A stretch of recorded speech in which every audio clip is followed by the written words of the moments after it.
하나님은 영이시니 예배하는 자가 영과 진리로 예배할지니라. 예수님 가르쳐 주신 기도드립니다.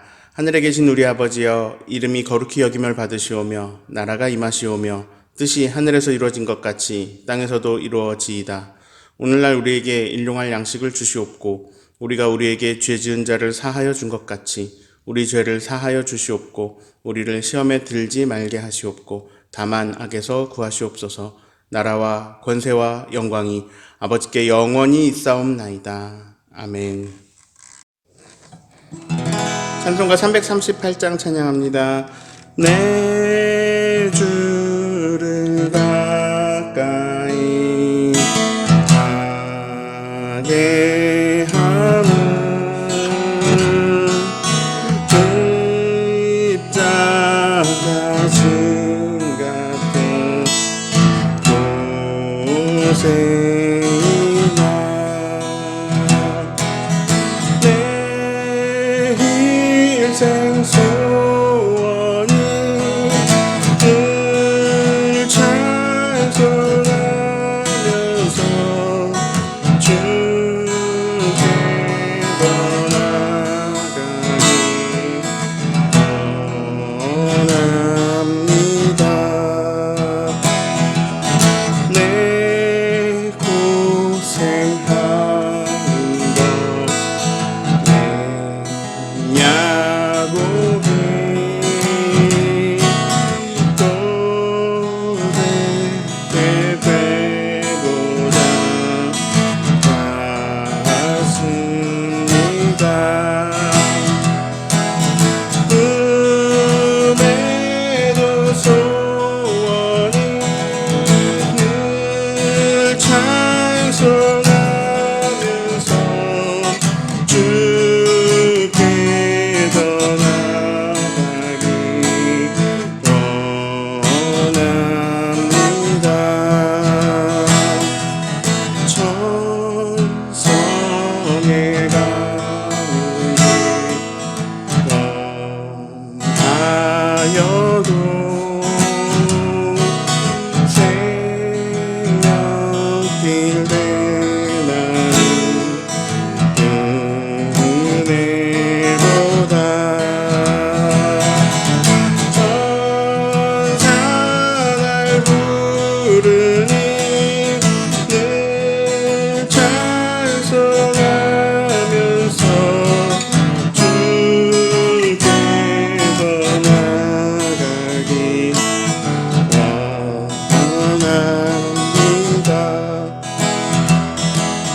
야곱이 잠깨어 일어나는 돌잔을 쌓은 것 도움받아서 숨질 때 되도록 늘 찬송하면서 주께 떠나가기 원합니다.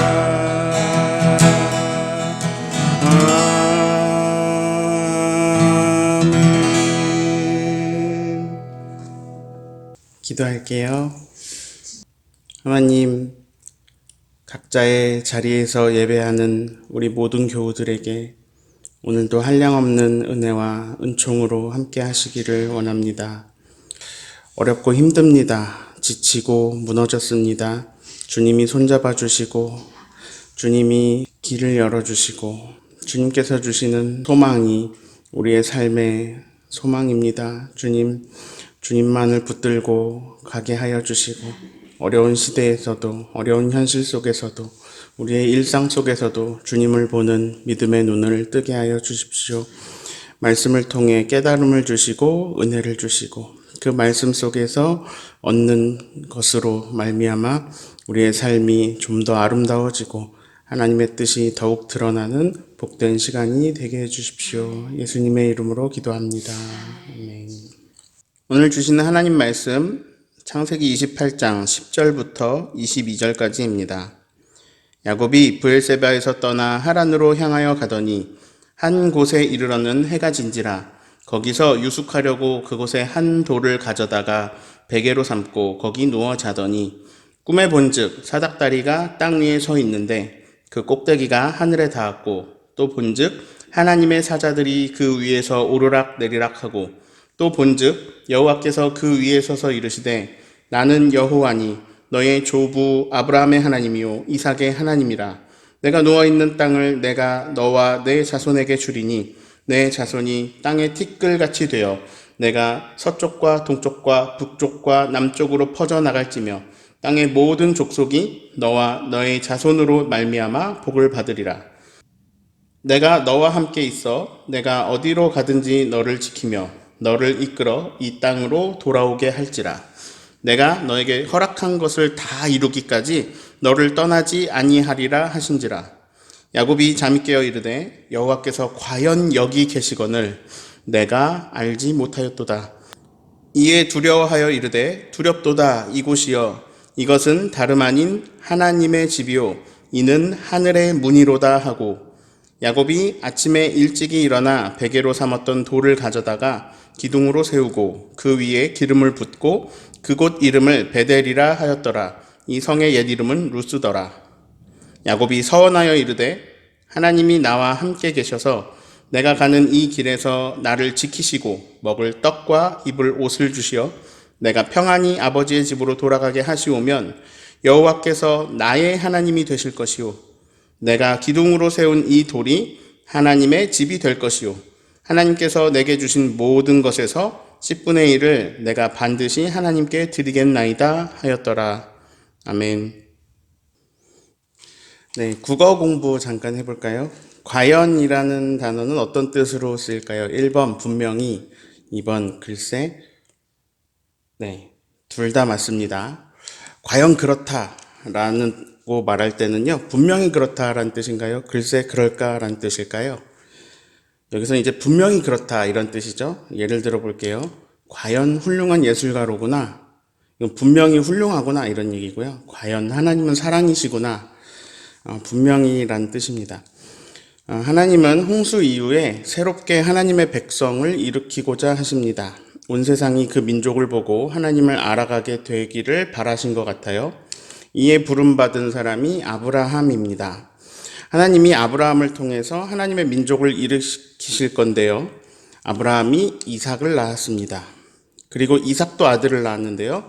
그 첫째 아들 이름이 에서입니다. 한참 세월이 흐른 뒤에요. 하나님이 모세 앞에 나타나시는데요.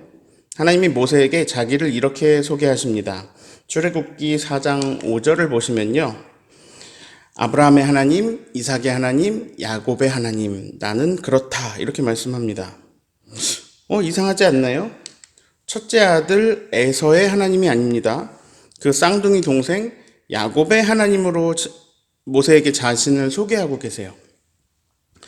네, 이스라엘 민족은 에서의 후손들로 이어지지 않고요. 에서의 후손들은 에돔이 됩니다. 이스라엘은 야곱의 후손들로 계보를 이어나갑니다. 야곱이 12아들을 낳았는데요. 12지파라고 들어보셨죠? 이 아들들이 12지파를 이룹니다. 이 영화가 기억나시나요? 식스센스라는 영화인데요. 반전이 나오는 영화죠. 이런 말을 아직도 씁니다. 식스센스급 반전이다. 이런 얘기를 하는데 이 영화를 보시면 마지막쯤에 깜짝 놀라게 됩니다. 엄청난 반전이 나오거든요. 하나님 말씀에는 반전이 많이 나옵니다. 우선 벌써 나왔죠. 에서가 아니고 야곱이에요. 그럼 왜 에서가 아니고 야곱일까? 우선 오늘 말씀에 10절을 읽습니다. 야곱이 브엘세바에서 떠나 하란으로 향하여 가더니. 자, 어디서 떠나서 어디로 갔다고요? 브엘세바를 떠나서 하란으로 갔다. 지도를 보실게요. 제가 빨간 점으로 표시를 했는데 저기가 브엘세바고 저기가 하란이죠. 저 멀리 있는 곳이 하란입니다. 딱 봐도 멀죠? 고대 시대에요. 자동차가 없어요. 비행기도 당연히 없고요. 걸어가야 되는데 장난이 아니에요. 이 먼 길을 왜 가고 있을까요? 왜 에서가 큰아들인데 왜 야곱일까요? 우린 이렇게 생각할 수 있어요. 야곱이 참 착했나 보다. 야곱이 하나님을 잘 섬기고 잘 따랐나 보다. 말씀을 잘 지켰나 보다. 근데 여기가 반전이에요. 야곱은 착하지 않았어요. 야곱은 야가 빠졌어요. 그리고 이기적이에요. 그리고 온갖 술수에 능합니다. 아마 많이 들으셨을 거예요. 팥죽 한 그릇에 형의 장자권을 빼앗았다. 장자의 명분을 소홀히 여긴 에서의 잘못도 있지만 야곱이 배고픈 걸 못 참는 형의 약점을 이용한 거죠. 이건 약과예요. 더 큰 사건이 있습니다. 제가 부모님들한테 이렇게 권합니다. 자녀들을 많이 축복해 주세요. 자녀들을 위해서 기도 많이 해주세요. 아버지 이삭이 나이가 많아서 죽을 때가 됐어요. 아버지가 죽기 전에 아들들을 축복해 주려고 해요. 당시 큰아들에게 더 많은 축복을, 넘치는 축복을 해줬어요. 아버지가 두 아들을, 특히 큰아들을 축복해 주려고 이렇게 말합니다. 사냥을 해와라. 고기를 잡아다가 요리를 좀 해다오. 내가 이걸 먹고 축복하려고 한다. 에서는 사냥에 능합니다. 바로 짐승을 잡으러 떠납니다. 그런데 이삭이 나이가 많아가지고 눈이 잘 안 보여요. 야곱이 이걸 이용해서 아버지를 속입니다. 에서는 막 몸에 털이 많거든요. 근데 야곱은 피부가 매끈해요. 야곱이 자기 몸에 동물 털을 붙입니다. 그리고 어머니가 해놓은 요리를 가지고 가서 아버지에게 드립니다. 이삭이 물어봅니다. 너는 누구냐? 야곱이 거짓말을 해요. 큰아들 에서입니다. 목소리가 좀 이상하구나. 가까이 와봐라. 내가 만져봐야겠다. 근데 만져보니까 털이 있습니다. 큰아들이 맞구나. 어쩌다 이렇게 빨리 사냥을 했니? 하나님께서 바로 동물을 만나게 해주셨어요. 그래서 이삭은 속아서 야곱에게 큰아들의 축복을 모두 쏟아 부어줍니다. 뒤늦게 형이 돌아와서 이 일을 알게 됩니다. 야곱은 아버지와 형을 속이고 장자의 축복을 빼앗았습니다. 자, 이 일은 작은 일이 아니에요. 에서는 너무너무 화가 났습니다. 41절을 보시면 이렇게 말합니다. 나는 내 동생 야곱을 죽일 것이다. 이 이야기를 어머니가 듣습니다. 리브가가 야곱을 불러서 말합니다. 형이 너를 죽이려고 한다. 자, 아까 야곱이 브엘세바에서 하란으로 가고 있었죠?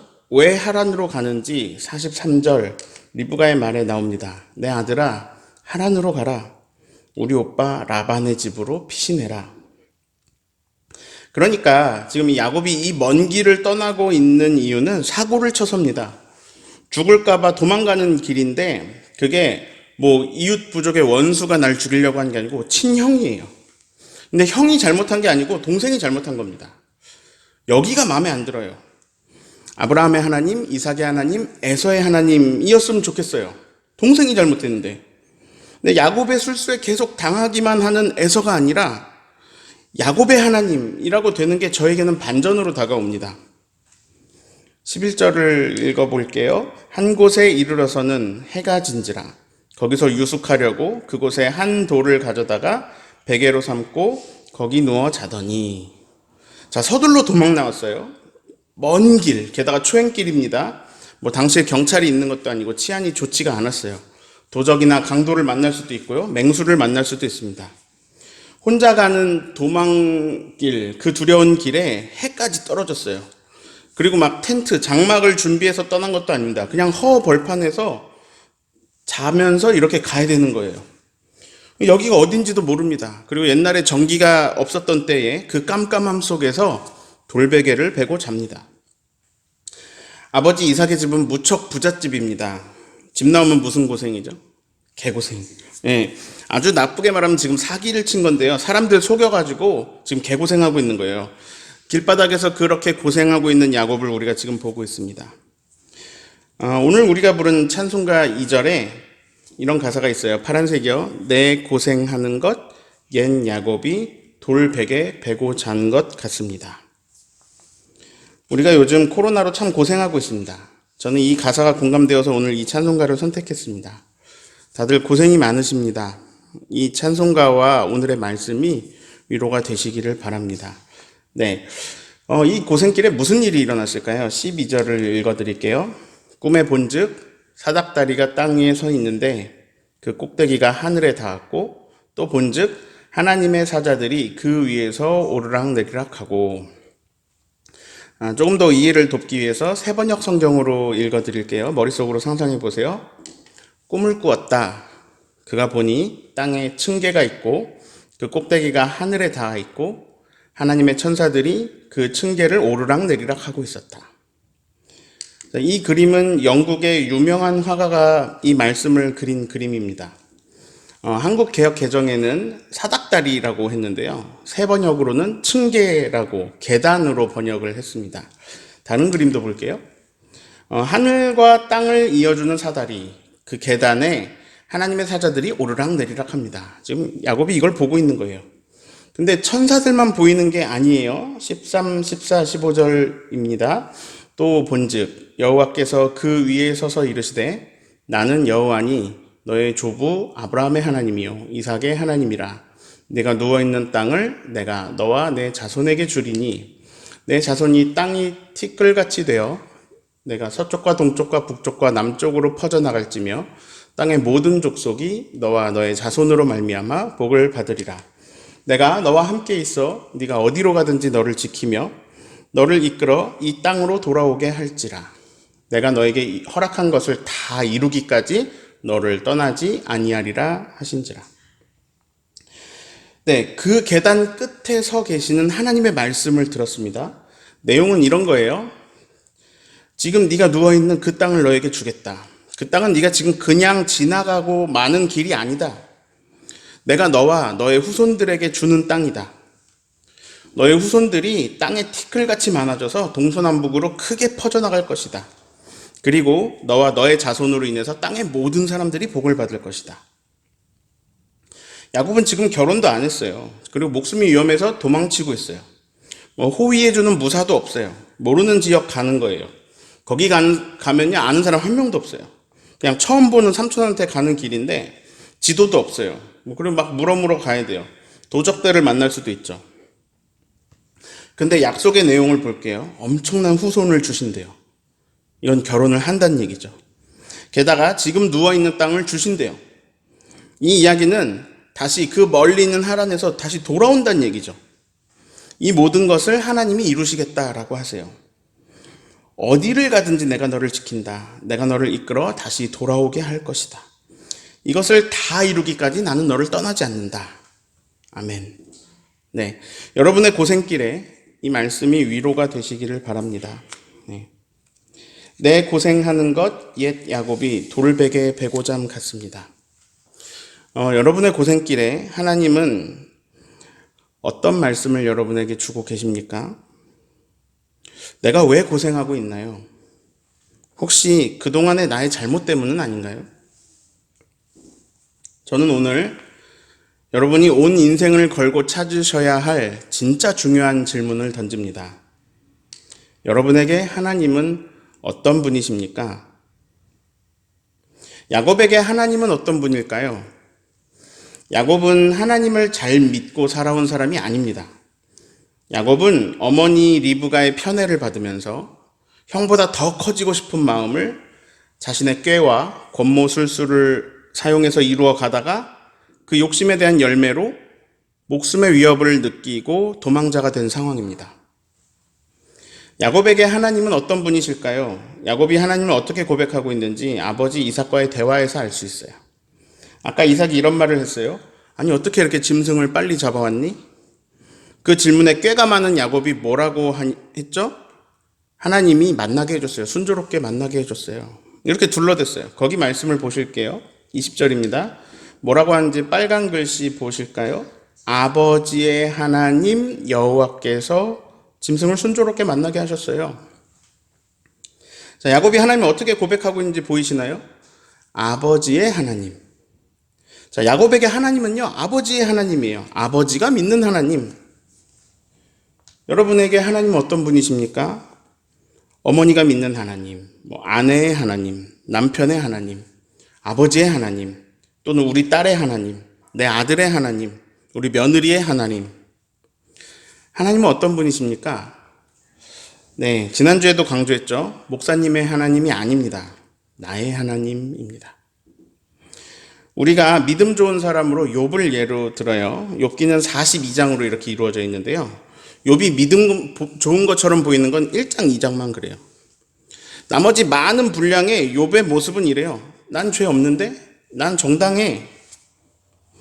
욥은 자기 의의를 막 드러내고 싶어서 친구들하고 또 나중에 엘리후하고 엄청난 논쟁을 벌입니다. 그게 이만큼이에요.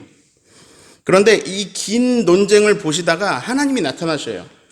그리고 하나님이 욥에게 몇 가지 질문을 하세요. 그 질문에 욥기 마지막 장에 욥의 대답이 나오는데요. 그 말씀이 6절입니다. 내가 전에는 주님에 대한 이야기를 듣기만 했었습니다. 그런데 이제는 눈으로 주님을 배웠습니다. 앞에 욥이 정당성을 위해서 막 자기가 정당하다고 엄청나게 말을 많이 했거든요. 근데 하나님을 직접 눈으로 본 욥은 바로 이렇게 말해요. 저는 함부로 떠들던 입을 닫겠습니다. 그리고 티끌과 제 가운데서 회개합니다. 자, 하나님에 대해 귀로만 듣던 욥은 이렇게 말해요. 나 죄 없거든. 근데 하나님을 만난 욥은 갑자기 회개를 합니다. 갑자기 죄를 인정하고 입을 닫아버립니다. 회개합니다. 야곱은 놀라운 것을 보았습니다. 그리고 하나님의 음성을 들었습니다. 하나님의 약속을 받았습니다. 야곱은 여태까지 아버지에게 하나님에 대해서 들었습니다. 아, 그냥 이러이러하신 분이래 하고 들은 하나님입니다. 아버지의 하나님입니다. 16절에 야곱이 잠에서 깨서 말합니다. 하나님께서 과연 여기 계시거늘 내가 알지 못했다. 자, 과연 여기 계시다는 글쎄 여기 계실까일까요? 분명히 여기 계시다일까요? 분명히 여기 계시다. 지금 욥의 머리에서는요, 식스센스급 반전이 일어났습니다. 이게 너무나 큰 충격을 받은 거예요. 이걸 세 번역으로 읽어드립니다.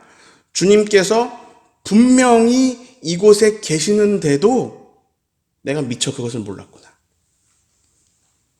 그러면서 두려움에 빠집니다. 17절에 두렵다 이곳이요. 왜 두려운지 이유가 나와요.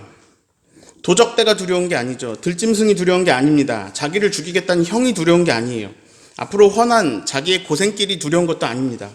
왜 두렵냐면 지금 바로 이곳이 하나님의 집이고 여기가 하늘과 땅이 이어진 통로, 하늘의 문이기 때문입니다. 이 반전이 지금 야곱에게서 일어나고 있는 거예요. 그리고 이 반전이 지금 비대면 예배를 드리고 있는 우리에게 일어나야 해요. 왜냐하면 지금 여기가 엄청나게 두려운 곳이기 때문이죠. 세 번역으로 읽어드리겠습니다. 이 얼마나 두려운 곳인가? 이곳이 다름 아닌 하나님의 집이다. 여기가 바로 하늘로 들어가는 문이다. 다른 데서 찾지 마세요. 여기가 하나님의 집입니다. 예수님이요, 맹세하지 말라라는 가르침을 주실 때 이런 말씀을 하세요. 하늘로도 맹세하지 말라. 이는 하나님의 보좌임이요. 땅으로도 하지 말라. 이는 하나님의 발등상이요. 여러분, 모든 우주 공간이 다 하나님의 집입니다. 모든 곳이 하늘의 문이 될 수 있습니다. 장소로는 그렇습니다. 시점으로는 언제냐? 지금입니다. 하나님 나라는 지금, 그리고 여기에 있습니다. 교회에 있단 말이 아닙니다. 여기에 있습니다. 근데 차이는 이것을 아느냐 모르냐입니다. 모든 장소, 모든 시간, 하나님은 모든 것의 주인이십니다. 그리고 언제나 어디에나 계십니다. 그래서 지금 그리고 여기는 늘 하나님의 집이고 하늘의 문입니다.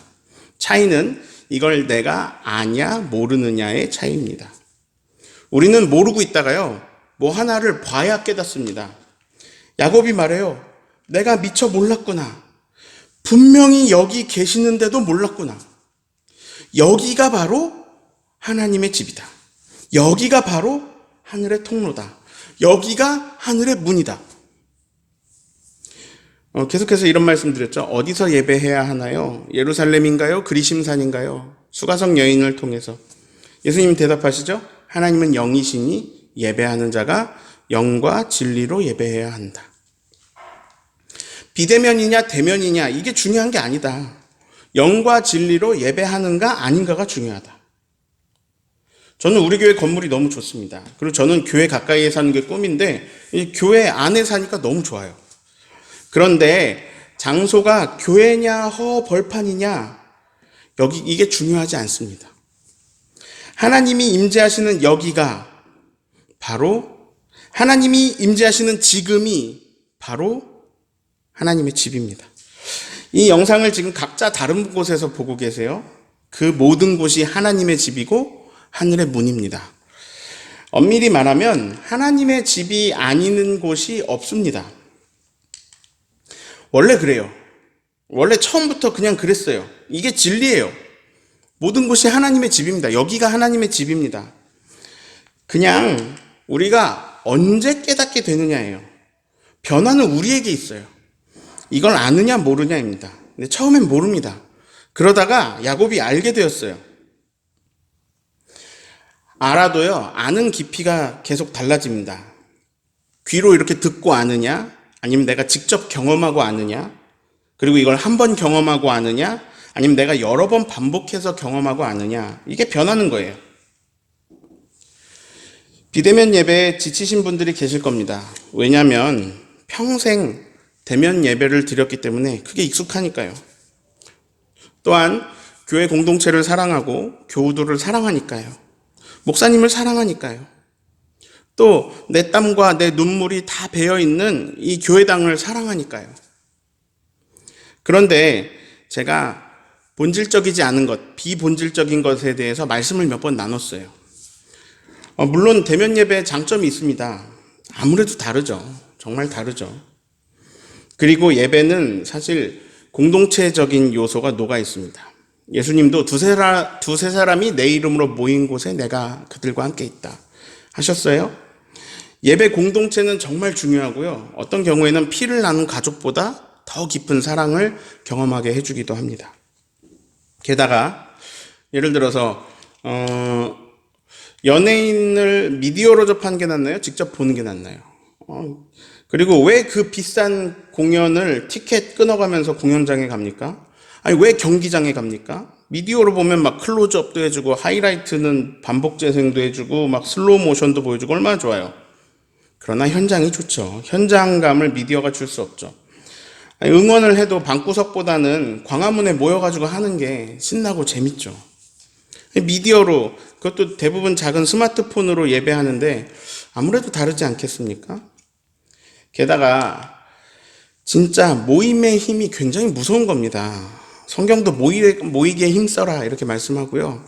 모이기를 패하는 어떤 자들의 습관과 같이 하지 말라라고 말씀하십니다. 그리고 주의 이름으로 모일 때 주의 성령께서 역사하십니다.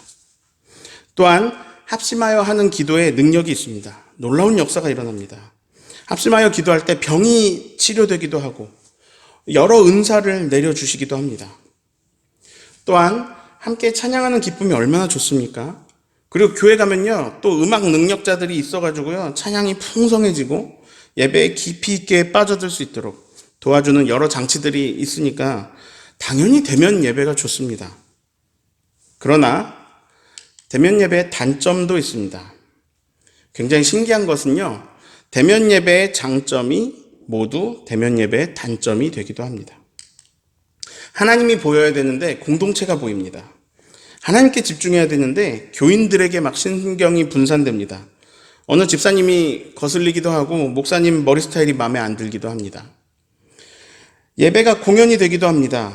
하나님보다 콘서트가 남기도 합니다. 그래서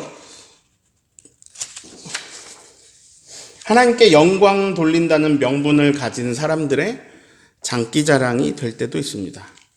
사람들이 많이 모인 곳에서 자신을 드러낼 수 있는 좋은 기회가 되기도 합니다. 때로는 목사님의 장기자랑이 될 때도 있습니다. 그리고 목사님의 원맨쇼가 될 때도 있습니다. 코로나19는 한국교회에 좋은 것도 가져오고 나쁜 것도 가져왔습니다. 이때 단점들을 고쳐서 이제 좋은 것으로 남겨야 됩니다. 예배의 본질은 하나님의 임재와 그에 대한 인간의 응답입니다. 그런데 언제 어디서나 사실 하나님의 집이고 어디나 하나님은 임재하십니다. 로마서의 사도 바울이 말합니다. 너희의 몸을 거룩한 산제물로 드려라. 이는 너희가 드릴 영적 예배니라. 그러니까 모든 삶이 다 하나님 앞에서 예배가 된다는 거죠. 중요 포인트를 좀 정리해 볼까요? 욥이 하나님을 만나고 고백하죠. 이제는 눈으로 주를 뵙습니다. 저는 큰 교회만 있었습니다. 많은 사람들 앞에서 설교했습니다. 저는 전문 찬양팀에서 연주했습니다. 수많은 교회들을 돌며 전국을 돌아다니며 그 무대에 섰습니다. 제주도에 와서는 수요 예배를 두 분과 드릴 때가 많습니다. 제 힘이 빠지겠죠. 근데 그렇다면 제가 아직도 보지 못하는 게 굉장히 많은 겁니다. 아람 군대가 엘리사와 그 사환 청년 게하시를 둘러쌌을 때 이 게하시가 겁에 질렸습니다. 그때 엘리사가 그 자리에 둘밖에 없는데 이상한 말을 해요. 우리와 함께하는 자가 그들과 함께하는 자들보다 많아. 그리고 기도합니다. 이 청년의 눈을 열어서 이 친구도 좀 보게 해주세요. 하나님이 기도를 들어주셔가지고 그 청년의 눈이 열리자 불말과 불병거가 산에 가득하여 자기들을 두르고 있음을 보게 됩니다. 아기 예수님이 태어나실 때 목자들은요, 갑자기 천군과 천사들을 보게 됩니다. 그들이 막 찬양합니다. 하늘에는 영광, 땅에는 평화. 제가 수요 예배를 드리던 어느 날 느낍니다. 찬양을 하는데요. 교회 두 분밖에 안 계시는데 수많은 천군과 천사들이 함께 찬양을 하고 있습니다. 한사랑교회에서 어린이 성가대가 찬양을 하는데 한 중국인이 천군과 천사들이 찬양하는 소리를 듣게 됩니다. 이런 일들이 일어나고 있어요. 제가 지난 12월 19일에 제 꿈 반생시 반이었는데요. 눈은 감고 있고 꿈인데 근데 깨어있는 것처럼 인지가 아주 명확한 상태에서 한 1시간 정도 하나님과 어떤 교감을 했습니다. 그리고 저는 굉장한 위로를 받았습니다. 근데 이게 한국말로 제가 이렇게 소통한 게 아니라 어떤 느낌이었어요. 굳이 한국말로 이렇게 번역해서 옮겨보자면 이렇습니다. 내가 너를 사랑한다. 내가 너를 기뻐한다. 모든 차원, 모든 영역에 하나님이 주인이십니다. 그리고 늘 우리는요, 하나님과 있고요. 늘 우리는 하나님과 천군 천사와 함께 있습니다. 그건 원래 그래요. 변하지 않아요. 근데 변하는 건 우리의 생각입니다. 18절, 야곱이 일찍 일어나서요, 베개 삼았던 돌을 기둥으로 세우고 그 위에 기름을 붓고 19절에 그곳을 베델이라고 부릅니다. 베델은 하나님의 집이라는 말입니다. 다시 지도를 보실까요? 브엘세바에서 하란으로 가는 길에 저기가 베델입니다. 걸어가면 먼 거리지만 지도상으로 볼 때 브엘세바에서 더 가깝죠. 아직 하란은 많이 남았죠. 그런데 어떨까요? 하나님이 여기 다시 돌아올 때까지 지켜주심을 약속해 주셨어요. 그러면 하란까지 가는 길이 어땠을까요? 든든하지 않았을까요? 야곱은 오래된 신자가 아니에요. 이제 겨우 시작한 거죠. 이런 기도를 합니다. 21절에 제가 아버지의 집에 무사히 잘 돌아오게 해주시면요, 하나님은 나의 하나님이십니다. 22절에 제가 기둥으로 세운 이 돌이 하나님의 집이 될 거고요. 제게 주신 것 중에 10분의 1을 하나님께 드릴 겁니다. 이때는 율법도 없고 11조도 없는 때입니다. 그냥 야곱의 결심이에요. 자, 야곱의 믿음의 변화를 보겠습니다. 처음에는요, 하나님은 그냥 들어본 분입니다. 계신지 안 계신지도 모릅니다. 어떤 분인지도 모르죠. 그냥 아버지의 하나님입니다. 그러다가 루스 땅에서 꿈을 꾸고 하늘과 땅을 연결하는 문을 보게 됩니다. 돌기둥을 세우고 이름을 베델이라고 짓습니다. 그런데 제가 드리고 싶은 말씀이 이거예요.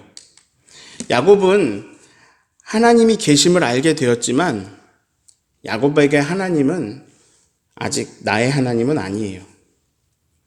하나님은 야곱을 떠난 적이 없는데 야곱은 하나님을 이제 처음 알았어요. 하나님은 함께 하셨지만 야곱은 그걸 느낀 적이 없어요. 근데 이제 알아가고 느껴가기 시작할 거예요. 근데 그걸 어디서 느끼느냐? 일상에서요. 일상 속에서 천사가 맨날 오르락 내리락 하는 걸 보느냐? 아니에요. 일상 속에서 맨날 놀라운 초월적인 일들이 일어나느냐, 기적이 막 일어나느냐, 그렇지 않아요. 우리 눈은 가려져 있어요. 어쩌다가 열어주실 때만 보여요. 여러분이 가지고 계신 초월적 경험들이 있습니다. 그게 진실이에요. 변화산에서 예수님이 변모하신 모습이 원래 예수님 모습이에요. 근데 일상에는 그 모습이 안 보여요. 안 보이면요, 못 느껴요. 호련히 나타나서 보게 된 그 천군과 천사들은 늘 있습니다. 그런데 안 보여요. 안 보이면 못 느껴요. 그러나 신앙은요, 한 번, 아니면 몇 번, 여러 번, 초월적인 어떤 체험을 하는 데서 얻어지는 게 아니에요. 오히려 진짜 믿음은 일상에서 얻게 되는 것입니다.